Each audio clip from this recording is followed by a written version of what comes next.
Salut, je m'appelle le Père Augustin, je suis prêtre à l'église de la Trinité à Paris depuis 5 ans.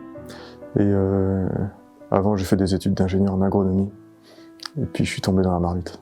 C'était pas calculé de ma part, je m'étais jamais projeté comme prêtre, j'avais même pas de prêtre qui m'inspirait au point de me donner le désir de devenir comme lui. Moi c'est un truc qui est venu très progressivement.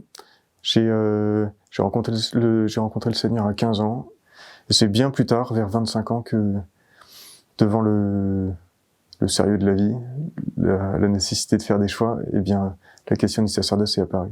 J'avais fait une sorte de deal avec le Seigneur, c'est assez tôt, je lui ai dit, j'ai compris que je serais pas heureux sans lui, et que si je voulais accomplir ma vie, avoir une vie déployée, eh bien, il fallait que je construise ma vie avec le Seigneur. Et du coup, j'avais fait une sorte de deal dans mon cœur et j'avais dit, Seigneur, je m'engagerai pas avec une fille dans une direction ou une autre sans te consulter, sans te demander. Et c'est une sorte de vœu qui m'a tenu longtemps, qui m'a évité de faire pas mal de conneries, parce que dès que ça devenait sérieux, je me disais, en fait, non, il faut que je demande au Seigneur, mais je suis pas prêt à entendre ce qu'il va me dire. Donc je repoussais cette échéance. Et c'est vers la fin de mes études, j'ai eu pas mal de temps devant moi et je suis parti à Saint-Jacques en me disant, je vais prendre 40 jours, en 40 jours, j'en aurai le cœur net. Et j'avançais, j'avais juste mon sac à dos, ma Bible, et puis ce projet, demander au Seigneur ce qu'il voulait faire de moi. Et j'ai pas eu de réponse. Non, j'ai eu une réponse en fait. J'ai compris une chose, c'est que j'étais pas prêt à entendre ce que le Seigneur me demandait. Mais en revanche, j'étais sur le bon chemin, quoi.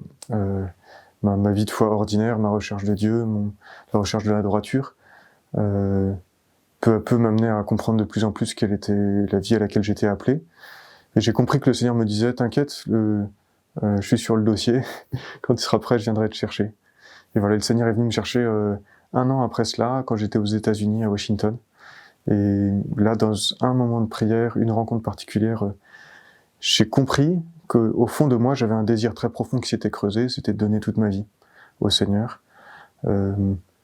Que l'amour d'une femme suffirait pas à combler ce qui s'était creusé en moi, et qu'en fait c'était pas une question abstraite qui se posait à moi, qu'est-ce que je vais faire de ma vie, mais plutôt un désir qui avait grandi, germé, et qui me saisissait tout entier. Je voulais donner ma vie pour le Seigneur.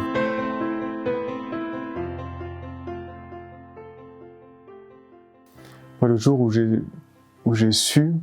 compris que j'étais au bon endroit, c'était après 6 ans de séminaire, le jour de mon ordination diaconale, le moment où on fait le vœu de célibat, et puis on s'allonge de tout son long, on remet sa vie à l'église. Et c'est au tout début de la messe, la procession a commencé, j'étais tout tremblant, j'étais livide, je pense. J'avais qu'une peur, c'était de me tromper. Et le chant d'entrée a commencé. Et là, j'ai ressenti une vague d'enthousiasme et de joie de l'assemblée. Et je me suis dit, si l'église est si heureuse de mon choix, c'est que je suis au bon endroit.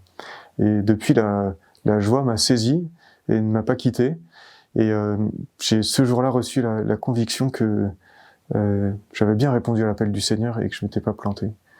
Je crois que on trouve son chemin peu à peu, pas abstraitement, pas écrit dans les cieux, pas en ouvrant sa Bible au hasard ou je sais pas quoi, mais simplement en se contentant de marcher humblement avec son Dieu jour après jour. Et peu à peu, les petites décisions que le Seigneur nous aide à prendre orientent notre chemin et notre vocation se précise, des désirs grandissent, et peu à peu on se comprend, et on comprend ce que notre vie est en train de devenir sous le regard du Seigneur, avec le Seigneur, et pour le Seigneur. En fait, moi, pendant toute mon enfance, même mon adolescence, et ma vie de jeune adulte, j'ai une chose qui m'entravait, qui m'empêchait de devenir moi-même, c'est que j'étais, on pourrait dire, timide, impressionné, j'avais beaucoup de mal à parler en public, à assumer mes opinions, à les défendre à table devant d'autres amis et tout ça. Et pour cette raison, je m'étais interdit pas mal de choses, j'avais du mal à me projeter, et même je m'imaginais pas prêtre parce que je l'imaginais comme un long calvaire de devoir en permanence faire ce que je n'arrivais pas à faire. Et après quelques années de prêtre, je dois réaliser une chose, c'est que le Seigneur s'est pas trompé. Il m'a libéré de ça profondément.